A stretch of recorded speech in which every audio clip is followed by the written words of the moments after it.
if you're not marketing your business, you get really fearful because then the feast and famine, the boom, the bust cycles in business will always occur because you're not the one in control of your lead flow. Yeah. So I just started my business out this year, pretty much. Yeah. Like after I talked to you. Okay. Yeah. Cool, man. Yeah, good job. Yeah. Like I had my ABN. And what are you doing? Just mechanic repair at the moment. About to do my auto sparking ticket for the mines. Yep. Yeah. Partner up. So pretty much just starting out. Like you said, you've just started. Yeah. So tell me where we currently truly at. Like as in, we've just registered an ABN, we've got an account. So we haven't got any clients. Like what? Tell me a bit. So I've got about 20 clients. Okay. Just on and off. Yeah. Like I live on a farm, so all my parents' neighbours and whatnot know I'm a mechanic, and I just get called up whenever. Okay. My old workplace calls me time to time. And then in the industrial area, they all know that I'm available to do repair. Yeah. I don't know how to explain this, but so in that small growth period, how would you, like I still need to get a lot of stuff, like scan tools and all that stuff. So you need equipment, so you need finance. Yeah, finance and whatnot. Yep. Would I just keep plodding along till I get the money, or just take a chance, get a loan or something, get it all and go, I can do all this? Or well, there's many risks that need to be mitigated for something like that, because you're a small, whereabouts, what town do you live in? Goulburn. Where? Goulburn. Yeah, Goulburn, okay. And the market share for mechanics in Goulburn, how many competitors do you have in that area? Well, no one wants to be a truck mechanic because they don't pay. Same as Michael. Yeah, that's exactly what I was no one wants that. There's a heavy diesel mechanic in the mastermind, and he's the same. No one wants to do truck repairs. Yeah. Fucking wild. Yeah, okay. And you've got 20 clients, sporadic. Yeah. They know when you're available, and they will just call you up. They'll just call me up, yeah. So I would not want to rely on someone else to call me up for when I want to do work and get paid. So I'd want to put them on contracts. Yep. And I'd want to put them on maintenance schedules. Yep. I'd want them to know that the benefit of having the trucks on a maintenance schedule where you know where their trucks are for their kilometres, which you could take over that maintenance schedule for them. You could use Mechanic Desk or like an actual CRM to manage that. Yep. I would want to make sure that I put them on a contract where I know definitely over the next 12 months, I have 20 people that are going to get their truck service for their 10,000, 20,000, 25, 50, 60, 100, etc. Because then predictably with my labour and what parts I know I'm going to need based on where they're at for their kilometres, not breakdowns, but just for the serviceability of the trucks, I'm going to make an X amount of revenue. I'd then take those contracts and I'd go to the bank. This is an idea. And then I'd say, here you go, here's 20 contracts with this predictable revenue, signed contracts and agreements that I know I'm going to have this come through, give me a loan. And then use that as the security for you to get a loan on the business, potentially. Not financial advice, I'm not an accountant, but that's what I've heard can work. The other option is you could run the risk and you could just go and get a loan on the business and do that. But I'd want to get contracts in place first, even if you're not going to go to the bank. I'd want to get contracts in place first. Can people renege on contracts? 100%. But at least there's a bit of peace of mind for that. The second thing, or the third thing would be, I'm a big advocate to have a lead pipeline, a pipeline of leads coming in all the time that is predictable. Because if you knew you put in $1 into a machine and $10 always comes out, you'd never stop marketing. You'd never stop putting money into the business. And you know you're always going to be well fed because you can always generate a lead for you to talk to sell truck repairs.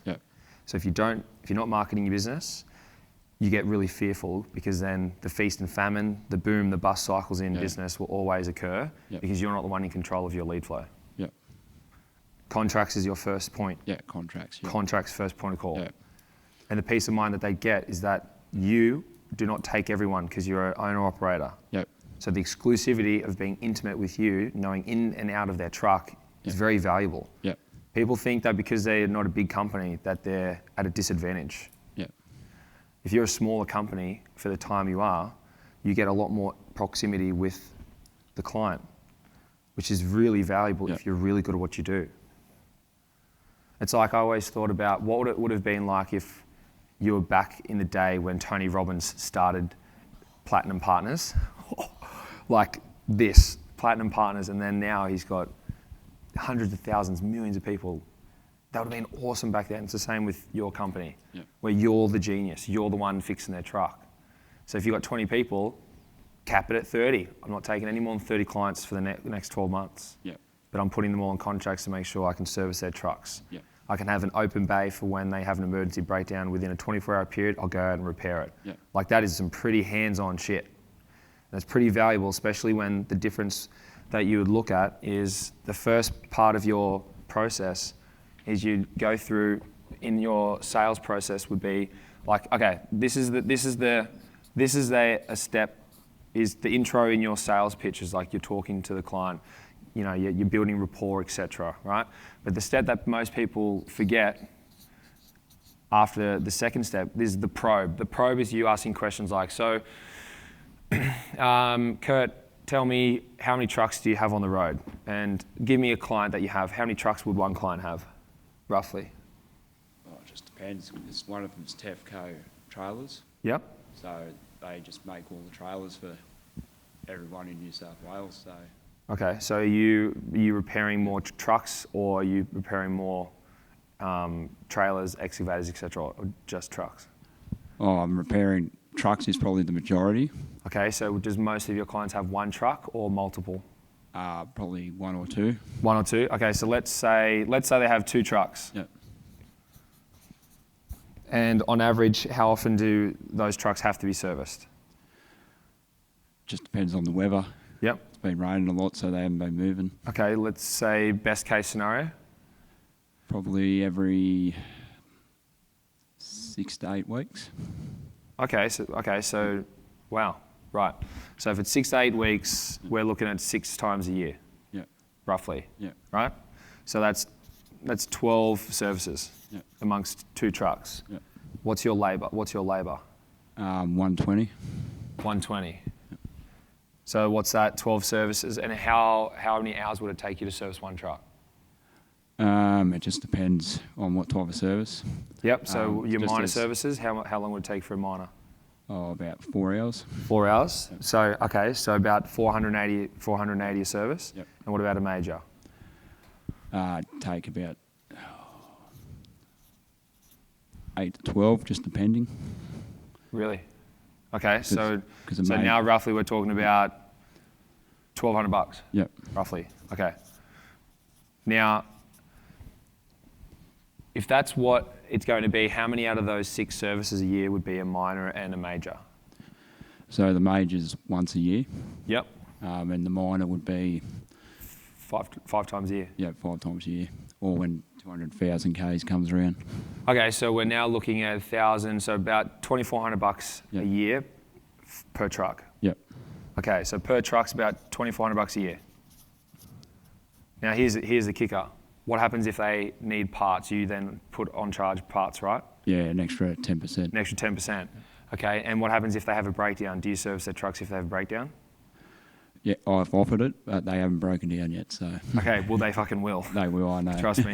The amount of breakdowns that Michael would go to is ridiculous. Yep. Now, what happens if you're a truck company and you deliver goods and services and your truck's out for 2 days? What are you now missing out on? Well, you're missing out 2 days of money. Money. Yep. And what type of goods and services do most of your trucks deliver? Oh, they do dirt, turkey shit, all that stuff. Yep. And on average, how much would one of their loads be per trip? I need to find that. This is the questions you ask in the probe. Yep. So it's like, okay, what goods and services do you deliver? Oh, you deliver coal, or you deliver whatever it may be, mulch. Okay, on average, how many trips do you do per day? Yep. Oh, 2. On how many average per week? 10. Yep. So if every trip is $1,000, what I'm hearing you say is it sounds like per week, one truck is worth you $10,000. Is that correct? Wow. So about 40 grand a month, each truck is pulling in for revenue for you. Yep. So you're making about $80,000 a month for both your trucks on site. Now tell me, what would happen if your truck was off road for, you have a breakdown, we have to bring it into, you have to wait for a mechanic to actually be able to repair it. We've got to order in the parts, and your truck's off the road for about 4 days. You don't work weekends, right? So you've only got 1 day to deliver to your clients. Yep. How much money would you be losing on roughly, ballpark figure? $10,000 per truck. Yep. Fuck. So hang on. So, in the last 12 months, how often have your trucks broken down? About 3-4 times. Shit. Okay. So amongst your 2 trucks, over the last 12 months, you've broken down 2 or 3 times because they're older trucks. They're probably the Chinese trucks or the German, depends on which model they use. And you've potentially lost about 30 to 50K a year because you didn't have someone to service your trucks and to get the parts in time and to fix it when you had a breakdown.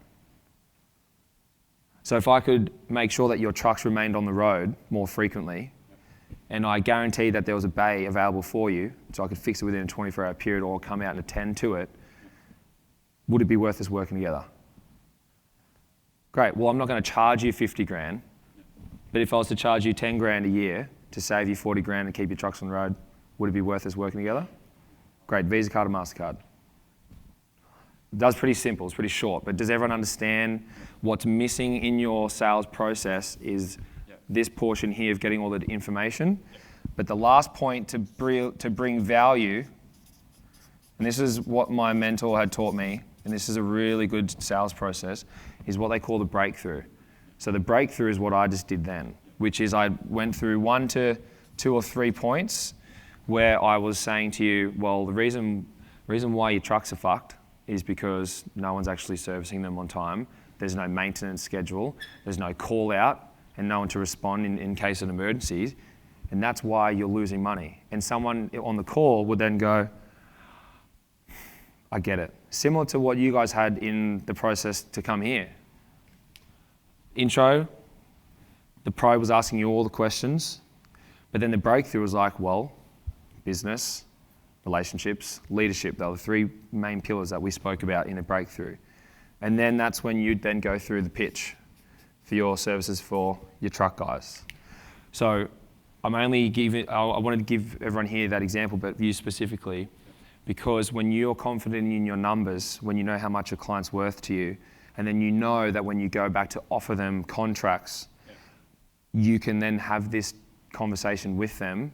Because if I went to you and said, give me 30 grand, and it's like, well, hang on, I don't see the value in that because my trucks don't break down enough. Yep. They don't even get serviced enough for me to give you that much. But if I said 5 grand, you're like, oh yeah, no, definitely, because I'm already paying 2.5 for a truck. Yep.